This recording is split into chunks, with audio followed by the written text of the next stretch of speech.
پھر روزے کی حالت میں پڑھا گیا قرآن سفارش کرے گا، اس لیے روزے کی حالت میں بھی پڑھیں، رات کی تراویح تو ہے ہی، دن کو بھی پڑھیں، روزے کی حالت میں پڑھنا اگلا پوائنٹ، ٹھیک۔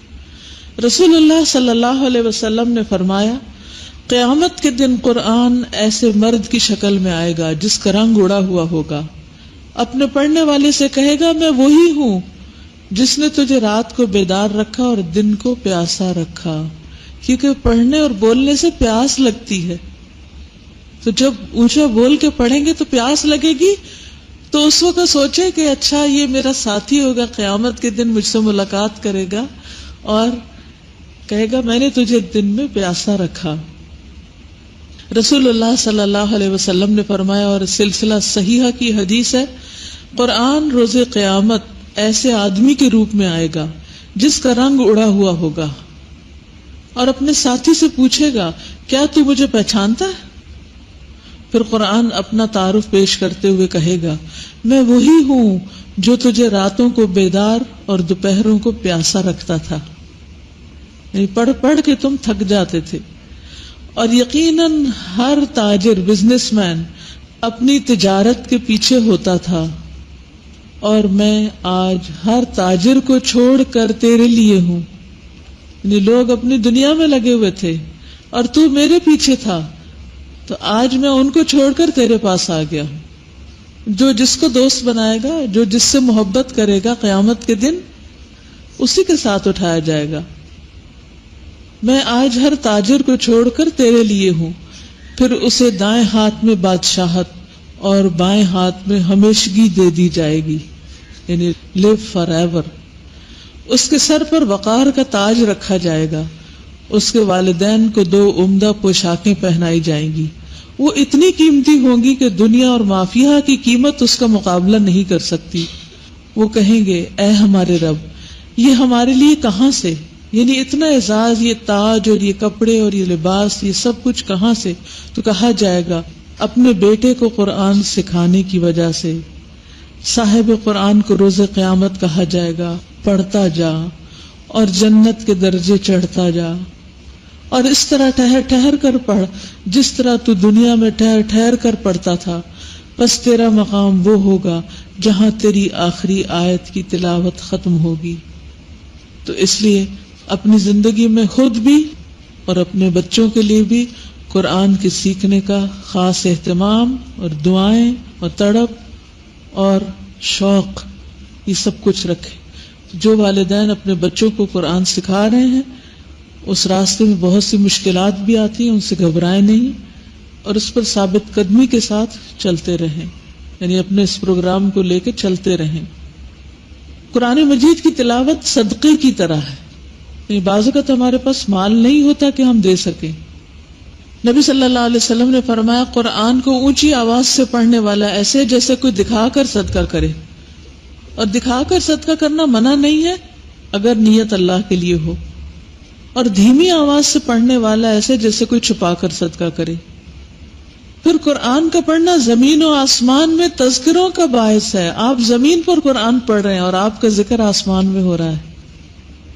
سب کو شوق ہوتا ہے کوئی ہمیں یاد کرے، تو اگر آسمان والے آپ کو یاد کریں تو کیا راضی ہیں اس پر؟ صرف لکھنے پہ راضی ہیں اس وقت، تو ہر چیز لکھنے کی ضرورت نہیں ہے۔ اس میں جو کتاب ہے آپ کے پاس، اس میں کچھ حدیثیں ہوں گی، کچھ نہیں بھی ہوں گی تو کوئی بات نہیں، لیکن جو کرنے کے کام ہے بس وہ لکھتے جائیں۔ ایسا نہ ہو ہر چیز لکھیں اور پھر کریں کچھ بھی نہ۔ ابو سعید خدری کہتے ہیں کہ ان کے پاس ایک آدمی آیا اور کہنے لگا مجھے کوئی وصیت کیجیے۔ انہوں نے کہا کہ تو نے مجھ سے وہی سوال کیا ہے جو میں نے نبی صلی اللہ علیہ وسلم سے کیا تھا۔ آپ نے فرمایا میں تجھے اللہ کے تقوی کی وصیت کرتا ہوں، کیونکہ وہ ہر نیکی کی جڑ ہے۔ نیز جہاد کا اہتمام کرو کیونکہ وہ اسلام کی رہبانیت ہے، اور اللہ تعالیٰ کے ذکر اور قرآن مجید کی تلاوت کا التزام کرو، یعنی لازم پکڑو اس کو۔ کس کو؟ اللہ کے ذکر اور قرآن کی تلاوت کو، کیونکہ یہ چیزیں آسمانوں میں تیری زندگی اور زمین میں تیرے تذکروں کا باعث ہیں۔ آسمانوں میں تیری زندگی یعنی آسمان میں روحک فی السماء و ذکرک فی الارض۔ ویسے بھی فاذکرونی اذکرکم کے تحت جب انسان اللہ کا ذکر کرتا ہے، اور قرآن اللہ سبحانہ و تعالیٰ کے ذکر کی ایک بہت بڑی شکل ہے، تو اس کا ذکر اللہ کے پاس ہوتا ہے، پھر یہ ہر چیز سے زیادہ بہتر ہے۔ اور یہ حدیث مجھے بہت زیادہ پسند ہے، حضرت عقبہ بن عامر کی۔ کس کس کو آتی؟ اونٹنیوں والی، چلیے سنا دیتی ہوں۔ عقبہ بن عامر کہتے ہیں، یہ اصحاب صفہ میں سے تھے، کہ رسول اللہ صلی اللہ علیہ وسلم اس حال میں تشریف لائے کہ ہم اہل صفہ میں سے تھے۔ آپ نے فرمایا، کیا تم میں سے کوئی یہ پسند کرتا ہے کہ وہ روزانہ صبح بطحان کی طرف یا عقیق کی طرف جائے؟ یہ دو وادیاں ہیں مدینہ کے قریب جہاں اونٹ بکا کرتے تھے، اور وہاں سے بغیر کسی گناہ اور بغیر کسی قطع رحمی کے دو بڑے بڑے کوہان والی اونٹنیاں لے، یعنی اونچے اونچے ہمپس ہوں ان کے، موٹی تازی بہت سٹرونگ قسم کی، مفت میں لے آئے وہاں سے، یعنی کسی کی لوٹ کے نہ لائے، کسی کی چھین کے نہ لائے، بلکہ ویسے ہی اس کو دے دی جائے۔ ہم نے عرض کیا، اللہ کے رسول صلی اللہ علیہ وسلم، ہم سب اس کو پسند کرتے ہیں۔ تو آپ نے فرمایا، کیا تم میں سے کوئی صبح مسجد کی طرف نہیں جاتا کہ وہ اللہ عز و جل کی کتاب کی 2 آیتیں خود سیکھے یا سکھائے؟ دونوں چیزیں ہیں، 2 آیتیں خود سیکھے یا سکھائے۔ تو سیکھنا بھی ہے اور سکھانا بھی ہے، پڑھنا بھی ہے اور پڑھانا بھی ہے، ٹھیک ہے؟ کرنے کے کاموں میں لسٹ لگا لیجیے نا۔ تو کوئی نہ کوئی رمضان میں ایسا شخص ڈھونڈے جو تڑپ رہا ہو کہ اس کی تجوید ٹھیک نہیں یا اس کو ترجمہ سیکھنا ہے، تو آپ اس کی مدد کیجیے یا کسی کے ساتھ ترجمے کی دہرائی کیجیے۔ دورہ قرآن اپنی جگہ ہے، لیکن اس کے علاوہ خود سن کر پھر چاہے آپ ہاسٹل میں تو کسی کو بڈی بنا لیجیے، جن کی تجوید بہتر ہے وہ دوسروں کو سکھانے کے لیے تھوڑا سا وقت نکالیں، بس روز کی 2 آیتیں ہی کر لیں، یہ اس کے لیے 2 اونٹنیوں سے بہتر ہے، اور 3 سے بہتر ہے، اور 4 سے بہتر ہے۔ اسی طرح ان آیتوں کی تعداد اونٹنیوں کی تعداد سے بہتر ہے، جتنی آیتیں سکھائیں گے اتنی ہی اونٹنیاں ملتی جائیں گی۔ آج کے دور میں اونٹنی کا نعم البدل کیا ہے؟ مرسیڈیز ہو سکتی ہے مثلاً، لیکن مرسیڈیز تو استعمال سے پرانی ہو جاتی ہے، اور اونٹنی بڑے ہو کر بچے دینے لگتی ہے، تو وہ زیادہ نفع مند سودا ہے، یعنی جو نفع بڑھتا ہی چلا جاتا ہے۔ سوچئے اس وقت زندگی میں کون سی چیز لینے کا شوق ہے آپ کو؟ کوئی ہیرے کی انگوٹھی یا گولڈ کا سیٹ، یا کوئی اور آپ کی خواہش ہے اچھی سی گاڑی یا کچھ بھی، کیونکہ ہر انسان کی کچھ نہ کچھ ایسی خواہشات ہوتی ہیں۔ کوئی بھی ایسی خواہش جو آپ کو تنگ کرتی ہے، اس پر اس کو رکھ لیجئے کہ مجھے اس کی بجائے یہ چاہیے۔ پھر قرآن پڑھنے والا قابل رشک ہے۔ رسول اللہ صلی اللہ علیہ وسلم نے فرمایا، رشک تو بس 2 ہی آدمیوں پر ہونا چاہیے، ایک اس آدمی پر جسے اللہ نے قرآن کا علم دیا اور وہ رات دن اس کی تلاوت کرتا رہتا ہے، اور دوسرا وہ جسے اللہ نے مال دیا اور وہ اسے حق کی راہ میں لٹاتا رہتا ہے دن رات۔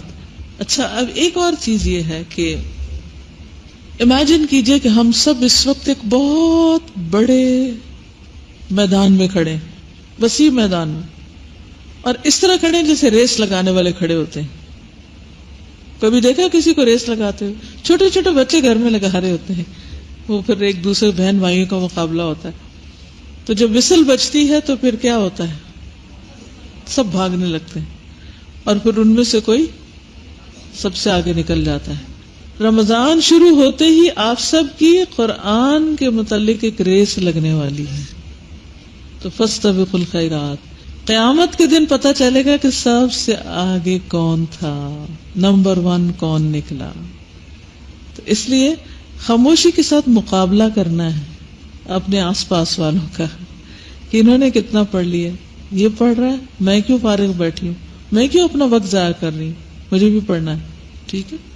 قرآن پڑھنے والا ارذل العمر کی طرف نہیں لوٹایا جاتا۔ ابن عباس سے مروی ہے کہ جو قرآن پڑھتا ہے وہ ردی عمر کی طرف نہیں لوٹایا جاتا، اسی لیے اللہ تعالیٰ کا فرمان ہے، پھر ہم نے اس کو پسترین حالت کی طرف پلٹا دیا سوائے ان لوگوں کے جو ایمان لائے۔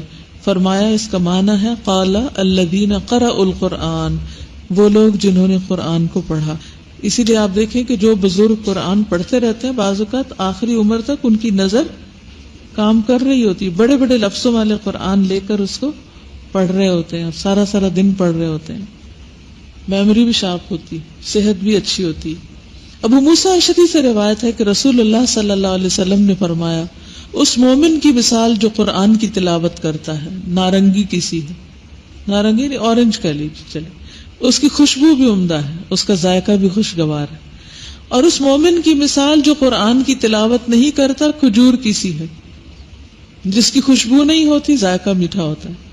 اس منافق کی مثال جو قرآن کی تلاوت کرتا نیازبو جیسی، جس کی خوشبو اچھی ہے ذائقہ کڑوا ہے، اور منافق کی مثال جو قرآن نہیں پڑھتا اندرائن کی طرح ہے، تمے کی طرح، جس کی خوشبو بھی نہیں ہوتی اور ذائقہ بھی کڑوا ہوتا ہے۔ تو کچھ لوگ کڑوے ہیں، ان کے رویے بھی کڑوے ہیں، ان کے اندر بھی کڑواہٹ ہے، مزریبل ہے، اور کچھ لوگ وہ اندر سے ٹھیک ہیں لیکن باہر سے ٹھیک نہیں، یعنی 4 سچویشن ہیں۔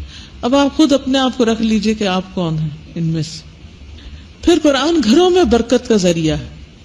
ابو ہریرہ کہا کرتے تھے کہ قرآن پڑھنے کی وجہ سے گھر اپنے رہنے والوں کے لیے کھلا ہو جاتا ہے، اس میں فرشتے حاضر ہوتے ہیں، شیطان اس گھر کو چھوڑ دیتے ہیں، اس کی خیر و برکت بڑھ جاتی ہے، اور قرآن نہ پڑھنے کی وجہ سے گھر اپنے رہنے والوں کے لیے تنگ ہو جاتا ہے، اس میں فرشتے اس کو چھوڑ دیتے ہیں، شیطان اس میں بسیرا کر لیتے ہیں، اس کی خیر و برکت کم ہو جاتی۔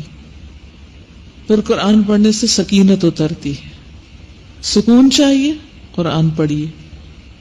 پھر معزز فرشتوں کا ساتھ ہوتا ہے قرآن پڑھنے کی وجہ سے۔ رسول اللہ صلی اللہ علیہ وسلم نے فرمایا، جو آدمی قرآن میں ماہر ہو وہ ان فرشتوں کے ساتھ ہے جو معزز اور بزرگی والے ہیں، اور جو قرآن اٹک اٹک کے پڑھتا ہے اور اسے پڑھنے میں دشواری پیش آتی ہے اس کے لیے بھی دگنا اجر ہے۔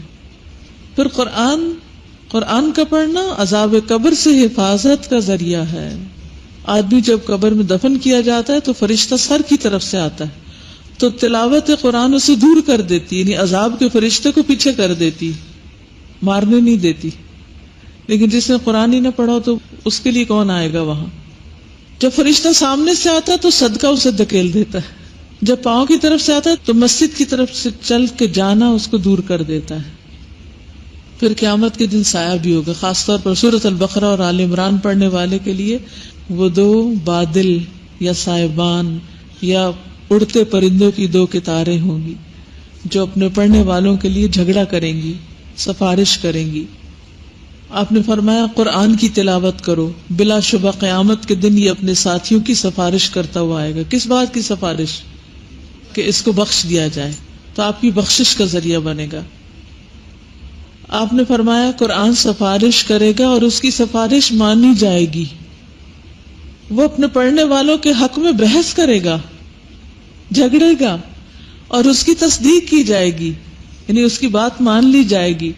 جس نے قرآن کو اپنے سامنے رکھا یہ اس کی رہنمائی جنت کی طرف کرے گا، ادھر آؤ، چلو یہ ادھر ہے جنت، چلو چلو جنت کی طرف چلو، وہ اس کو آگے آگے لے جائے گا۔ اور جس نے اس کو اپنی پیٹھ پیچھے رکھا، بھلا دیا، چھوڑ دیا، اگنور کیا، توجہ ہی نہیں کی، وہ اسے ہانک کر جہنم کی طرف لے جائے گا، اس کے پیچھے پیچھے چلے گا، چلو جہنم کی طرف۔ تو جیسے ہم دنیا میں قرآن کو رکھیں گے، اپنے آگے رکھیں گے یا پیچھے رکھیں گے، اس کے مطابق ہی قیامت کے دن قرآن آگے یا پیچھے ہوگا۔ اور پھر بلند درجات بھی اسی کی وجہ سے، پڑھتا جا اور چڑھتا جا، پھر انسان کو عزت کا تاج ملے گا، عزت کا جوڑا پہنایا جائے گا۔ تو اس لیے اس رمضان میں آپ نے دعا بھی کرنی، اور یہ ہے علم نافع، اور جو ہے نا ہم نے شروع میں دعا کی اللہم انی اسألک علما نافع، تو سب سے بہترین علم جو ہے وہ قرآن کا علم ہے۔ اس کی قدر کریں، اس کی ویلیو کو پہچانیں اور اس پر شکر ادا کریں اور تکبر میں مبتلا نہیں ہوں۔ تو اب تک جو پڑھا ہے اس کا مطلب کیا ہے، کرنا کیا ہے؟ کیونکہ مجھے دلچسپی ہے کرنے کے کام سے، عملاً متقبلاً سے۔ رمضان میں سب سے زیادہ ٹائم ہم نے قرآن کو دینا ہے، کہ کچھ لوگ ان پڑھ ہوتے ہیں اس لیے نہیں پڑھ سکتے، کچھ لوگوں کے پاس مواقع نہیں ہوتے، کچھ لوگ غفلت کی وجہ سے نہیں پڑھتے، کچھ لوگ اس کو امپورٹنس نہیں دیتے، تو ڈیپینڈ کرتا ہے کہ کیوں نہیں پڑھتا۔ بہت سے لوگ حافظ قرآن ہوتے ہوئے بھی قرآن نہیں پڑھتے ہیں، ایسے لوگ جانتے ہیں ان کو، کتنی جی ہے، بہت سارے لوگ ایسے لوگوں کو جانتے ہیں۔ تو اگر آپ نے قرآن مجید کا کچھ حصہ بھی یاد کیا تھا، مثلاً 1 سپارہ، 2 سپارے، 3، کتنے لوگوں کو 1 پارہ آتا ہے حفظ کیا ہوا؟ کتنے لوگوں کو 2 آتے ہیں؟ کتنے لوگوں کو 3 آتے ہیں؟ کتنے لوگوں کو 4 آتے ہیں؟ کتنے لوگوں کو 5 آتے ہیں؟ الحمدللہ. تو آپ نے کیا کرنا ہے، اس رمضان میں ان کو ریوائز کر لیں، پکا کر لیں. ٹھیک ہے. پھر قیام اللیل میں تلاوت. اگر آپ کو زبانی آتا تو کوشش کریں زبانی پڑھنے کی، اگر زبانی نہیں آتا تو دیکھ کے مصحف پڑھ لیں. لیکن تراویح جو ہے وہ کل ہو اللہ پہ ختم نہیں ہو جانی چاہیے. نیت کر لیں کہ پورا ایک قرآن تراویح میں مکمل کرنا ہے انشاءاللہ. ٹھیک ہے. رسول اللہ صلی اللہ علیہ وسلم نے فرمایا روزہ اور قرآن قیامت کے دن بندے کے لیے سفارش کریں گے. روزہ کہے گا اے میرے رب، میں نے اس بندے کو کھانے پینے اور اپنی خواہش پوری کرنے سے روکے رکھا، لہٰذا اس کے بارے میں میری سفارش قبول فرما. قرآن کہے گا اے میرے رب، میں نے اس بندے کو رات کو سونے سے روکے رکھا، لہٰذا اس کے لیے میری سفارش قبول فرما. ذرا عام طور پر اگر آپ عشاء کی نماز کے بعد سو جاتے ہیں تو اب عشاء کی نماز کے بعد اگر پورا 1 سپارہ بھی سنتے ہیں یا 1.25 سپارہ سنتے ہیں تو 10-11 تقریباً بج جائیں گے. تو آپ کی نیند کم ہو جائے گی، رات کی لازمی کم ہوگی. ادھر صبح جلدی اٹھیں گے پھر کم ہو جائے گی. تو اس پر آپ گرمبل نہیں کریں، ناراض نہیں ہو، شکر ادا کریں کہ اللہ تیرا شکر ہے تیری خاطر جاگ رہے. دیکھیے جب دنیا میں ہمارا کوئی اہم کام ہوتا ہے، یہ کوئی انسان بہت امپورٹنٹ ہوتا ہے جس سے ہمیں خوب باتیں کرنی ہوتی، تو رات کے وقت جاگنا کتنا پسند ہوتا ہے لوگوں کو. کوئی شادی بیاہ کا موقع ہو، کوئی پارٹی ہو، کوئی دور دراز سے لوگ آئے ہوں تو راتوں کو خاص طور پر جاگ کے باتیں کرتے ہیں. تو آپ سمجھے کہ یہ اللہ سے باتیں کرنے کا وقت آ گیا ہے انشاءاللہ. عبداللہ بن عباس کی ایک حدیث سے یہ پتہ چلتا ہے کہ دن کی نسبت رات کو پڑھنا زیادہ افضل ہے. یعنی اگر مقابلہ کیا جائے، ویسے تو دونوں وقت پڑھنا فائدہ مند ہے، کیونکہ آپ ہر رات جبریل کو سناتے تھے، اس لیے وہ کہتے ہیں کہ دن کی بجائے رات کو زیادہ پڑھیں. لیکن اب آپ پہ ڈپینڈ کرتا ہے کہ آپ کو پھر دن کو اسکول کالج جانا ہے، یہاں پڑھنے کے لیے آنا ہے، تو پھر وقت نہیں ہوتا. لیکن خاص طور پر طاق راتوں میں آپ نے یہ کرنا ہے. پھر انشاءاللہ آخری عشرے میں کچھ نہ کچھ آپ کو چھٹیاں مل جائیں گی، تو اس وقت پھر جب اور کام اور بھی کم ہو جائے، ورنہ آپ تو خوش قسمت ہے، یہاں بھی قرآن پڑھتے سنتے رہیں گے، گھر جا کے بھی اسی کا سبق یاد کرنا ہے، تجوید، تلاوت، ترجمہ، تو ویسے ہی آپ تو اس کیٹیگری میں شامل ہو جاتے ہیں. لیکن اس سارے میں تھک کے رات کی تراویح نہیں جانی چاہیے. ٹھیک ہے. آپ صلی اللہ علیہ وسلم نے رمضان کے آخری عشرے کی 3 راتوں میں طویل قرات کے ساتھ تراویح کی جماعت بھی کرائی تھی، تو اس لیے جماعت سے پڑھنا زیادہ فائدہ مند ہے. اس میں آپ کے گھر والے بھی شریک تھے. ابو ہریرہ کہتے ہیں کہ رسول اللہ صلی اللہ علیہ وسلم لازم ٹھہرائے بغیر رمضان کے قیام کی ترغیب دیتے تھے. لازم کیوں نہیں؟ کیونکہ لوگوں کا اتنا شوق تھا کہ آپ کو ڈر تھا کہ امت پہ فرض نہ ہو جائے، پھر کوئی بیمار ہوتا ہے، کوئی مسافر ہوتا ہے، کوئی مجبور ہوتا ہے، پھر نہ پڑھ سکے تو گناہگار ہوگا. آپ فرماتے جس نے رمضان کا قیام ایمان کی حالت میں اور اجر طلب کرتے ہوئے کیا، من قام رمضان ایمانا واحتسابا غفر له ما تقدم من ذنبه، اس کے پچھلے سارے گناہ معاف کر دیے جائیں گے. اور رسول اللہ صلی اللہ علیہ وسلم کی وفات تک یہی معاملہ رہا. پھر حضرت ابو بکر کی خلافت اور عمر رضی اللہ تعالیٰ عنہ کی خلافت کے ابتدائی دور میں بھی اسی طرح معاملہ رہا، یعنی اجتماعی طور پر اہتمام نہیں تھا، ترغیب دی جاتی تھی. پھر حضرت عمر رضی اللہ تعالیٰ عنہ نے اس کو منظم شکل دے دی. تو اس کا فائدہ کیا ہے رات کی تراویح پڑھنے کا؟ اس سے کیا ملے گا؟ کیا فائدہ ہوگا؟ پچھلے سارے گناہ معاف ہو جائیں گے. آپ کو اپنا کوئی گناہ یاد آتا ہے؟ کوئی ستاتا ہے؟ کسی گناہ پہ گلٹ ہے؟ کسی گناہ پہ پریشانی ہے؟ کسی گناہ پہ ڈر لگتا ہے کہ کہیں پکڑ نہ ہو جائے؟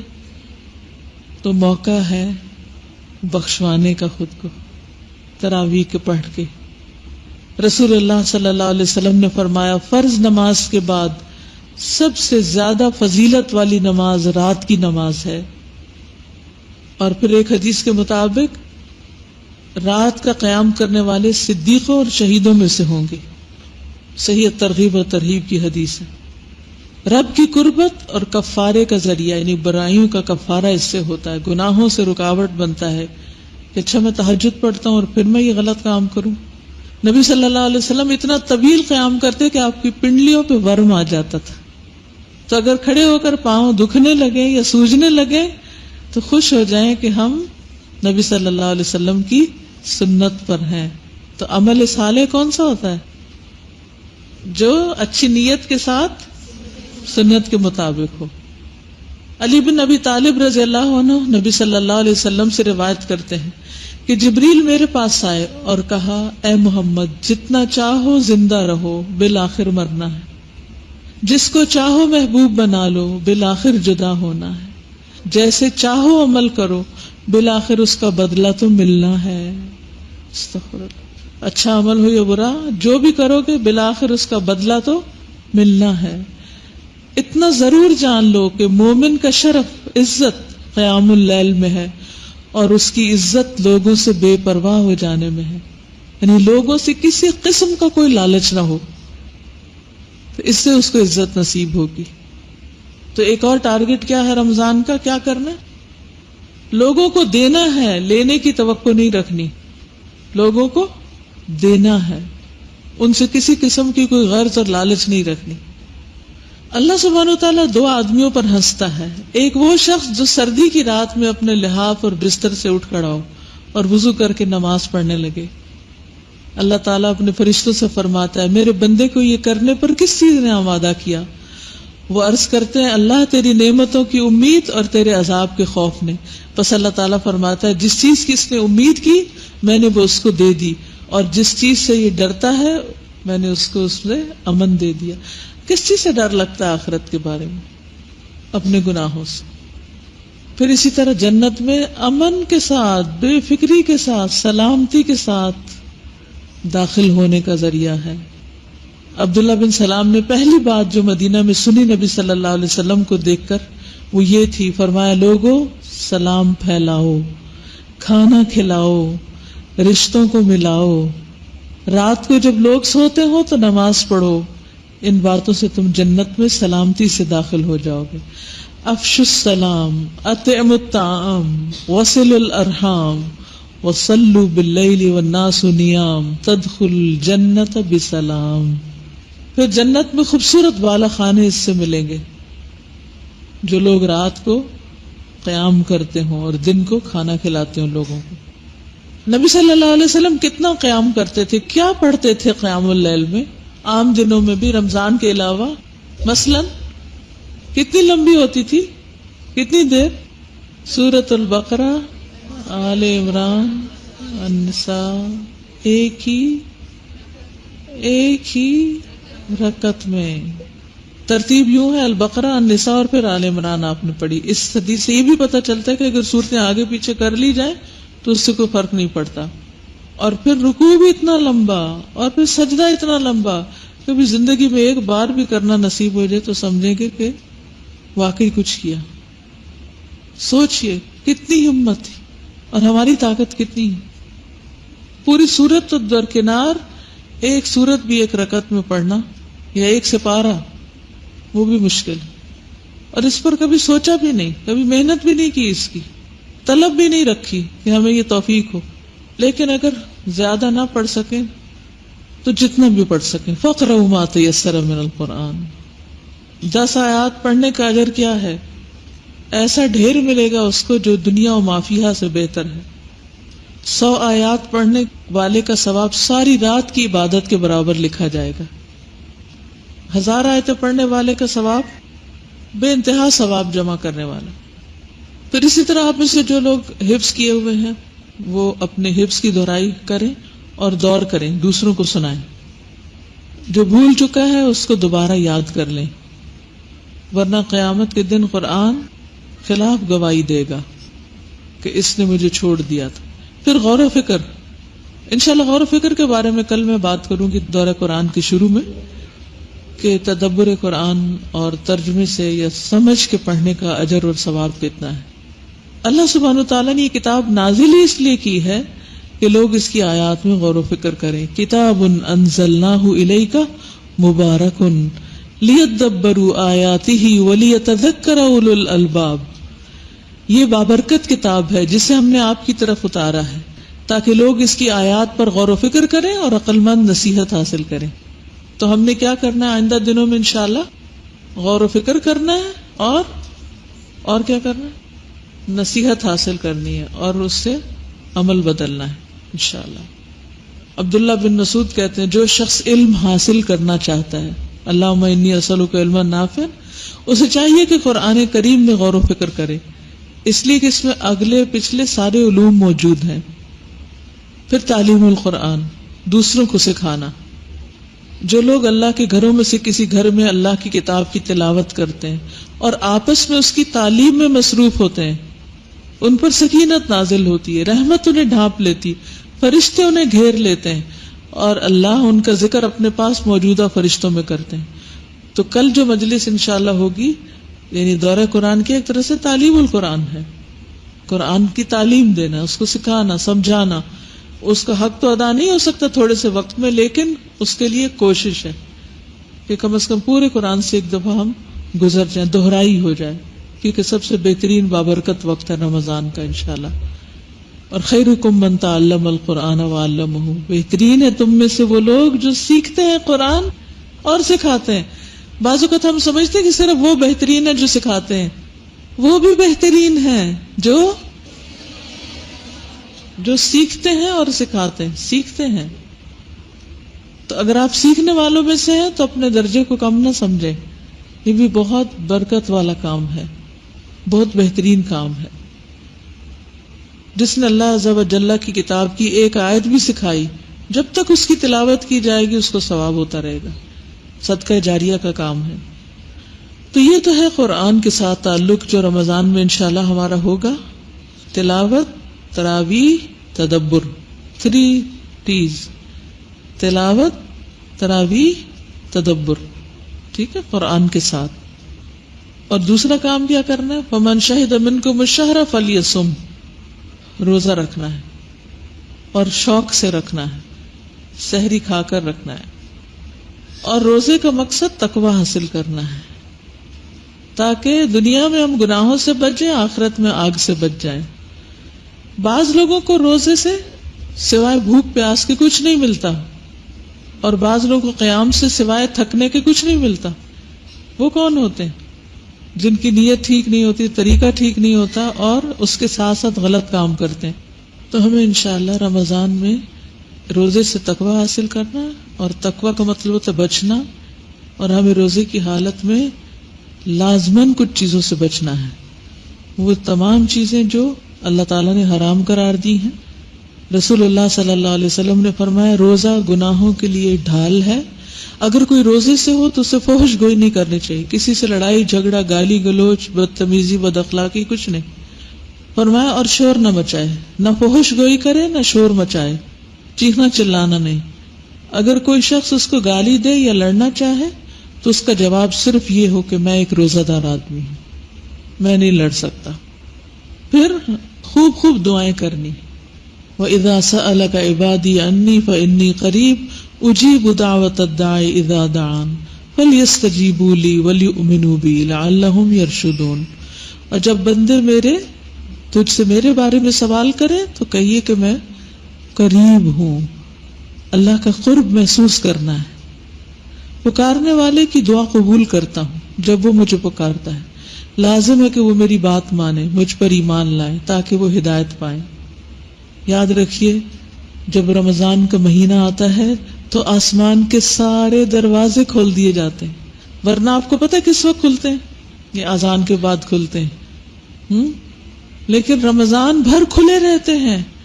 تو آپ نے خوب خوب دعائیں کرنی ہیں، اٹھتے بیٹھتے چلتے پھرتے خوب دعائیں۔ ذرا سی کوئی حاجت ضرورت محسوس ہو، کوئی چیز پریشان کرے، پنچ کرے، تنگ کرے، اپنے آپ سے تنگ ہو، لوگوں سے تنگ ہو، کسی بھی چیز سے، تو فوراً دعا کریں۔ رسول اللہ صلی اللہ علیہ وسلم نے فرمایا 3 آدمیوں کی دعا رد نہیں کی جاتی، ان میں سے ایک روزے دار کی، یہاں تک کہ وہ اس کو افطار کر لے۔ نبی صلی اللہ علیہ وسلم نے فرمایا ہر دن اور ہر رات اللہ کی طرف سے کچھ لوگوں کو جہنم سے خلاصی نصیب ہوتی، اور ان میں سے ہر بندے کی ایک دعا ایسی ضرور ہوتی ہے جو قبول ہو جائے۔ ہر روز ایک دعا ضرور قبول ہوتی ہے، مانگتے جائیے، پتہ نہیں کون سی قبول ہو جائے۔ اور اس کے لیے کیا کریں؟ اپنی ساری دعائیں لکھ لیں، جو آپ کو چاہیے اس وقت ہو سکتا ہے یاد نہ آئے جلدی میں، گھبراہٹ میں، رات کو تاک رات ہے تو میں نے ایک ڈائری بنائی ہوئی ہے، مجھے جب کوئی دعا یاد آتی ہے میں اس میں لکھ چھوڑتی ہوں، اور جب رمضان ہوتا ہے یا جو قبولیت کا وقت ہوتا ہے تو میں اس کو دیکھ کے پڑھتی رہتی ہوں. جس سفر میں وہ ڈائری ساتھ رکھتی ہوں کہ سفر میں دعائیں قبول ہوتی ہیں.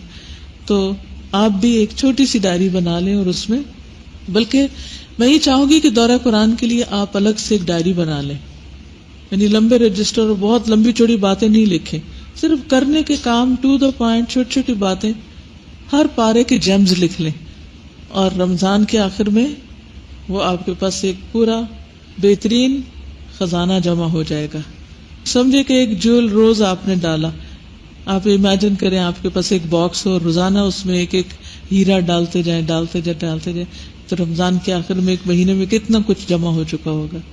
ٹھیک ہے، تو اسی ڈائری کے آخر میں آپ دعائیں بھی لکھنا شروع کر دیں. جب دل میں جس قسم کی دعا بھی آئے اس کو آپ نوٹ کر لیں. ایک تو قرآنی اور مسنون دعائیں، اور باقی جو دعائیں ہیں وہ آپ پڑھیں گے، لیکن اس کے علاوہ اپنے دل کی جو باتیں ہیں وہ بھی اللہ تعالیٰ سے ضرور مانگیں. اور خصوصاً اپنی معافی کی دعا، اور سحری کے وقت استغفار وبالاسحار هم یستغفرون. بس ہمیں ہر حال میں اپنے گناہوں کی معافی کروانی ہے، کیونکہ اس شخص پر لعنت کی گئی ہے کہ جو رمضان کو پائے اور گناہوں کی معافی نہ کروا سکے. جبریل علیہ السلام نے دعا کی اور نبی صلی اللہ علیہ وسلم نے آمین کہی. تو اس لیے کون سی دعا زیادہ مانگنی؟ بخشش کی. جیسے حضرت عائشہ رضی اللہ تعالیٰ عنہ کو حضور صلی اللہ علیہ وسلم نے دعا سکھائی تھی، اللہم انک عفو تحب العفو فاعف عنی. اے اللہ تو معاف کرنے والا ہے، معاف کرنے کو پسند کرتا ہے، تو مجھے معاف کر دے. عربی میں آیا تو ٹھیک، ورنہ چلتے پھرتے کہا کریے اللہ تو مجھے معاف کر دے. جب کوئی گناہ یاد ہے اللہ تو مجھے معاف کر دے. جب کسی کام میں رکاوٹ ہو اللہ تو مجھے معاف کر دے. جب کسی چیز پہ پریشانی ہو اللہ تو مجھے معاف کر دے. حضرت ایوب علیہ السلام نے کہا تھا نا، انی مسنی الضر وانت ارحم الراحمین. اللہ تو ارحم الراحمین ہے، تو مجھے معاف کر دے. یہ میرے ہی گناہ ہے جن کی وجہ سے میں نیکی اور خیر سے محروم ہو رہا ہوں، تو مجھے معاف کر دے. اور دعا تو خود عبادت ہے، یعنی جب آپ دعا کر رہے ہوں گے تو سمجھیں کہ آپ عبادت کی حالت میں، اور دعا سے زیادہ کوئی چیز اللہ کے نزدیک معزز نہیں. یعنی انسان جتنا زیادہ اللہ کے آگے جھکتا ہے، مانگتا ہے، اس سے سوال کرتا ہے، اتنا ہی عزت اس کی بڑھتی جاتی. تو دعا کرنے سے آپ کی قدر و قیمت اللہ کی نگاہ میں بڑھتی چلی جائے گی. خصوصاً رات کے آخری حصے میں جب سحری کھا رہے ہوں، پکا رہے ہوں، بنا رہے ہوں، اس وقت اللہ تعالیٰ خود پکار رہے ہوتے ہیں بندوں کو کہ میں ہوں بادشاہ، میں ہوں بادشاہ، یعنی سب کچھ تو میں دے سکتا ہوں. کون ہے جو مجھ سے دعا کرے کہ میں اسے قبول کر لوں؟ کون ہے جو مجھ سے سوال کرے میں اسے عطا کر دوں؟ کون ہے جو مجھ سے بخشش طلب کرے میں اسے بخش دوں؟ مسلسل طلوع فجر تک ہر روز یہ ہوتا ہے. تو اس لیے اس وقت خاص دعائیں کرنی، یہ نہیں کہ اس وقت موڈ آف ہو، اچھا نیند نہیں پوری، تھکے ہوئے ہم ہر ایک سے لڑنے کو تیار نہیں، فوراً اپنی انرجی دوسری طرف لے جائیے.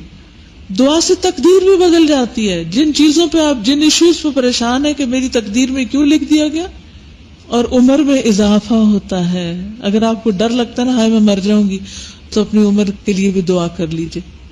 استاذہ، مجھے ایک صحیح حدیث جب سے میں نے پڑھی ہے، میں جب بھی دعا مانگنے لگتی ہوں تو وہ میرے سامنے آ جاتی ہے، اور مجھے فیصلہ کرنا مشکل ہو جاتا ہے کہ جو درود پاک پڑھتا ہے اس کو تمام دعائیں مانگنے والوں سے زیادہ ملتا ہے. تو پھر میں سوچتی ہوں کہ شاید میں دعا اپنی کو زیادہ اہمیت دے رہی ہوں حدیث کے مقابلے میں بہت مشکل میں ہوتی ہوں، اور پھر کبھی میں وہ بیچ بیلنس رکھنا چاہیے، مانگے بھی صحیح، کیونکہ دعا کرنے کا بھی حکم ہے، درود شریف پڑھنے کا بھی اور دعا کرنے کا بھی، تو دونوں چیزیں کریں. ٹھیک ہے. دعا فائدہ دیتی ہے اس بارے میں جو نازل ہو چکا اور اس میں جو ابھی نہیں اترا. پس اللہ کے بندو تم پر دعا کرنا لازم ہے. یہ دیکھیے آپ کا سوال کا جواب آ گیا اس حدیث میں، وعلیکم عباد اللہ بالدعاء. اور قبولیت یا تو فوراً چیز مل جاتی ہے یا آخرت میں ذخیرہ بنا دیا جاتا ہے، یا اتنے گناہ معاف کر دیے جاتے ہیں جتنی دعائیں ہوتی. اللہ تعالیٰ بندوں کو خالی ہاتھ لوٹانے سے حیا کرتا ہے. جب بندہ اس کے سامنے اپنے دونوں ہاتھ پھیلا کر مانگتا ہے تو اللہ تعالیٰ کو اچھا نہیں لگتا کہ خالی ہاتھ بھیجے، یعنی قبول کر لیتا ہے. وقال ربکم ادعونی استجب لکم، تمہارے رب نے فرمایا مجھے پکارو میں تمہاری دعا قبول کروں گا. بے شک وہ لوگ جو میری عبادت سے تکبر کرتے ہیں ان قریب ذلیل ہو کر جہنم میں داخل ہوں گے. دعا نہ کرنا اللہ کی ناراضگی مول لینا ہے. من لم یسأل اللہ یغضب علیہ، جو اللہ سے سوال نہیں کرتا اللہ تعالیٰ اس سے ناراض ہو جاتا ہے. تو کرنے کے کام کیا ہے، خلاصہ کر لیتے ہیں. اب تھنگس ٹو ڈو کی لسٹ. ایک تو میں نے جو آپ کو ساتھ ساتھ لکھوائے ہیں ان کو نیٹ کر لیجئے گھر میں جا کے. شادی کارڈ، گفٹ کارڈ، ہر گھر میں کچھ نہ کچھ موجود ہوتے ہیں. تو آپ کیا کریں، گھر جا کے کوئی اچھا سا کارڈ نکالیں اور اس کو اچھی سی کٹنگ کر کے ہلکا سا حاشیہ لگائیں، اور کرنے کے کام جو ہے موٹے موٹے خود اپنے لیے لکھ کے کسی بھی جگہ پر وال پر پیسٹ کر لیں تاکہ آپ کو یاد رہے، ورنہ یہ سبق بھول نہ جائے. علم بھلانے کے لیے نہیں، یاد رکھنے کے لیے. ٹھیک ہے. تو کرنے کے کاموں میں سب سے زیادہ ٹاپ پہ کرنے کا کام کیا ہے؟ روزے کے علاوہ قرآن سے تعلق، چاہے حفظ ہو، چاہے پڑھانا ہو، چاہے دورہ قرآن ہو، چاہے رات کی تراویح ہو. یعنی بعض پرومیننٹ فرق ہو رمضان اور غیر رمضان میں، یعنی سننا، سنانا، پڑھنا، پڑھانا اور دور کرنا، سب چیزیں. پھر اس کے علاوہ یہ ہے کہ آپ کے پاس شہر رمضان کتاب ہے نا، سب کے پاس. یہ آپ کی کورس کی کتاب ہے، شاید کلاس میں آپ کو پڑھا دی جائے گی، لیکن میں یہ چاہتی ہوں کہ آپ اس کتاب کو یوں پڑھیے کہ اس کا ایک چیپٹر خود گھر والوں کے ساتھ پڑھ کر آئیے. جو ہاسٹل میں لوگ ہیں وہ ہاسٹل میں اپنے ایک دوسرے کے ساتھ خود پڑھیں، یعنی اس کتاب کو خود پڑھیں گے آپ. ٹھیک ہے. اور کلاس میں ٹیچر جو ہے وہ 10 منٹ کے لیے جو پڑھا ہے ڈیلی کا لیسن اس پر تھوڑی سی ڈسکشن کر لے. اور یہ آپ شروع کر سکتے ہیں رمضان میں یا رمضان سے پہلے ہی، کل سے ہی شروع کر سکتے ہیں. اور ہو سکے تو اپنے گھر والوں کے ساتھ مل کر پڑھیں، یا اپنے ہمسایوں یا کسی کے ساتھ مل کر پڑھیں تاکہ وہ بھی عمل کرے، تو آپ کا اپنا عمل بھی آپ کو فائدہ دے اور ساتھ اس کا عمل بھی. ٹھیک ہے. اوکے. اب آپ کے ذہن میں کوئی سوال ہو دورہ قرآن کے حوالے سے یا کسی اور چیز کے بارے میں تو وہ آپ کر سکتے ہیں. میری بات یہاں پر مکمل ہوتی ہے. وآخر دعوانا ان الحمد للہ رب العالمین. اچھا جی، اوکے. یہ کہہ رہی ہیں کہ جو احادیث آپ نے بتائی ہیں وہ ساری اس کیلنڈر کے اندر موجود ہیں. یہ قرآن مجید سے متعلق 30 احادیث ہیں جو ہم نے اس کیلنڈر میں جمع کی تھی. یہ آپ دوسروں کو بھی تحفہ دے سکتے ہیں، اور آپ کیا کریں، اپنے ٹیبل پہ رکھ لیں، یاد کر لیں بالکل. اور اس میں ڈیٹ بھی ہے، ڈیٹ وائز، اور پھر یہ سارا سال بھی آپ کے ساتھ رہے گا. ٹھیک ہے جی. آپ کچھ کہیے. سنتے رہیں تاکہ راتوں میں جب خود تلاوت نہ کرنا ہو تو آپ قرآن مجید کھول لیں اور سنتے رہیں. اپنا اذکار، دعائیں، ذکر، تسبیح، استغفار، درود شریف سب کچھ پڑھ سکتے ہیں. ٹھیک ہے. سو کے نہیں گزارنے، جاگنا ضروری ہے. جی. وہ گھر میں بیٹھ کے سن لیں، مسجد میں نہ جائیں، سن لیں بیٹھ کے کسی قاری کی آواز میں انشاءاللہ. جی. کرتے تھے قرآن کا تو کیسے کرتے تھے جبکہ ان کے پاس چمڑے میں کچھ حصہ لکھا ہوتا تھا قرآن کا؟ وہ سب حافظ تھے. آپ کو پتہ صرف جنگ یمامہ میں کتنے لوگ شہید ہوئے تھے، کتنے حفاظ؟ 600. سارا جو اس کے علاوہ تھے. ہر شخص کچھ نہ کچھ حصہ ضرور یاد کرتا تھا. ٹھیک ہے. اندازہ کر لیں. اور ویسے بھی اگر ہم نفلی روزوں کا اہتمام شروع کر دیں، جو اسی کتاب کے آخر میں لکھے ہوئے ہیں کہ نفلی روزوں کا کیا کیا کرنا ہے. جو لوگ تو کلاس میں وہ تو کلاس میں پڑھیں، لیکن باقی سب کو بھی میں یہ چاہوں گی کہ اس کتاب کا ایک ایک چیپٹر روز صرف روزانہ کے مطالعے کے طور پر پڑھ کے اپنے آپ کا جائزہ لے لیں کہ ہم نے کیا کچھ کیا اور کیا کرنے والا ہے. استاذہ میرے لاسٹ ایئر سے جب میں نے قرآن پڑھا تو میرے دل میں ایک پلاننگ تھی جو کہ انکمپلیٹ تھی کہ میں ایک عمل کا چارٹ بناؤں کہ جو ایک چارٹ لگا ہوا ہو تو پورے قرآن کی وہ تمام چیزیں اوامر و نواہی ایٹ لیسٹ میرے سامنے ہوں. تو الحمدللہ یہ اب ہمیں اس میں موقع مل رہا ہے. ہمارے کچھ اسٹوڈینٹس تو اس سے واقف بھی ہیں. تو ایک خواہش کے طور پہ کہ اگر کوئی بھی اس کو کرنا چاہے تو جو چیزیں ہم لکھ کے ایک دوسرے کے اوپر تہ لگا دیتے ہیں وہ اکثر بند ہو کے رہ جاتی ہیں. تو اگر ہم اس کو کھول کے بنا لیں گے تو اس سے ہم جہاں بھی رکھیں گے تو ہمارے لیے صدقہ جاریہ. سارے قیمتی شادی کارڈ جو گھروں میں فالتو میں ضائع ہو رہے ہیں، ایسی چیزیں، ایسے پوسٹر، ایسے کاغذ خود اپنے طور پر ڈیزائن کر کے اپنی ایک وال بنا لیں جس میں ایسی سب چیزیں لگا سکیں. ٹھیک ہے جی. دورہ قرآن کے لیے بہتر ہے تیسیر القرآن لائیں، اگر وہ نہیں ہے تو کوئی بھی لے آئیں، کچھ بھی لے آئیں، میری طرف سے کوئی پابندی نہیں. ٹھیک ہے. یہ جو بک ابھی استاذہ نے بتائی ہے شہر رمضان، پہلے بھی میں نے پڑھی ہوئی تھی، لیکن ابھی رمضان کی وجہ سے اس کو پورے کو دہرایا ایک دفعہ. اور اس کے ساتھ ساتھ ایک اور بھی بکلیٹ ہے ہمارا خواتین اور رمضان. تو ان دونوں کو دہرانے سے اتنی ساری چیزیں الحمدللہ دوبارہ تازہ ہوئیں اور یاد دہانی ہوئی. اور ایک پمفلٹ بھی تھا ہمارا روزے کا مقصود، اور ایک اور ہے ڈوز اینڈ ڈونٹس بھی ہے، روزہ تقویٰ کے لیے، اور ایک اور ہے جس میں روزے میں کیا امور جائز ہے اور کیا ناجائز ہے. روزے کے احکام. جی. میں اسی لیے چاہ رہی ہوں کہ آپ کا ہوم ورک ہے گھر میں جا کے، چاہے امی کے ساتھ، ابو کے ساتھ، بہن کے ساتھ، بھائی کے ساتھ، کسی کے ساتھ آپ نے ریڈنگ کرنی، اور ان کو بھی، ہمسایوں کو اور راستے میں لوگوں کو، رشتہ داروں کو، ہر ایک کو زیادہ سے زیادہ اویئرنیس. کیونکہ ہم اپنے لیے کیا مانگ رہے ہیں؟ اللہم انی اسألک علما نافعا و رزقا طیبا و عملا متقبلا. اللہ ہم سب کو عطا کرے